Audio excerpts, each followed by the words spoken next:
This is the video for section 1.2, initial value problems. Our first definition is that of an initial value problem, or an IVP for short. So we will say that an nth order IVP, or initial value problem, is an nth order differential equation, ordinary differential equation of course. So the nth derivative of y with respect to x equals some arbitrary function that depends on x, y, y prime, and possibly all order derivatives of y up to n minus 1, subject to the following set of equations. Y of x naught equals y naught, y prime of x naught equals y1, and so on, up to y n minus 1 of x naught equals y sub n. And these conditions are called initial conditions. So notice that they are prescribing our function and its derivatives at the same point x naught.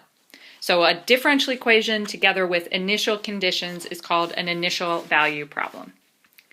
Let's remember the example that we did in the video for section 1.1.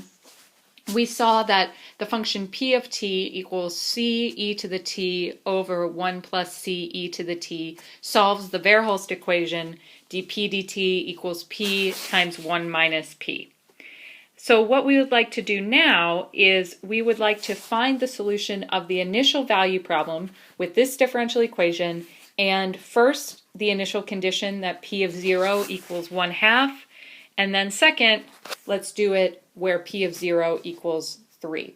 So we're going to take our one parameter family of solutions, p of t, that involve the parameter c, and taking an initial condition will allow us to find a particular solution of the differential equation that passes through that point. So if p of 0 equals 1/2, then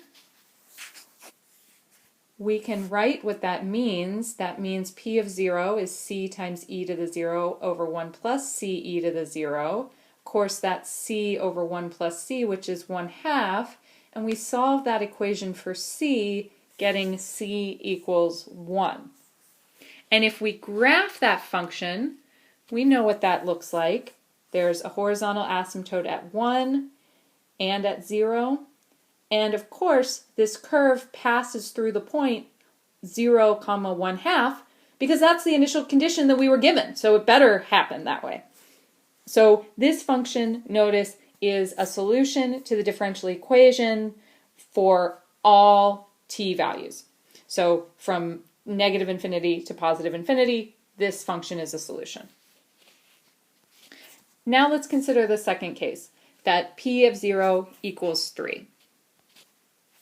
Again, we'll set this up, and we'll see that c plus 1 over c is equal to 3 in this case. And if we solve that equation for c, we get that c is equal to minus 3/2. So now we're in the case that our parameter is negative. So remember in this case that our function was going to be qualitatively different. And if we draw a picture of it, we have a vertical asymptote somewhere. Can you remember where that was? And our function goes through the point 0, 3. Again, we know it better because that was the initial condition I was given. Now, you may ask yourself, how did I know to draw this piece of the graph as opposed to the left-hand piece that would have been drawn in the video for section 1.1? And so that's the question that you want to ask. For the initial condition p of 0 equals 3, what is the maximal interval on which p of t solves our initial value problem? So remember what maximal interval means. It means I want the largest interval on which my function is both a solution to the differential equation, and what does that mean to be a solution? It means I have to satisfy the differential equation and I have to be continuously differentiable. And if we add on the fact that we want to solve the initial value problem, it means I also need to be passing through my initial condition 0, 3. And if we look back at our graph, we see that we have a solution to this particular initial value problem on the interval natural log of 1 over 3 halves to infinity.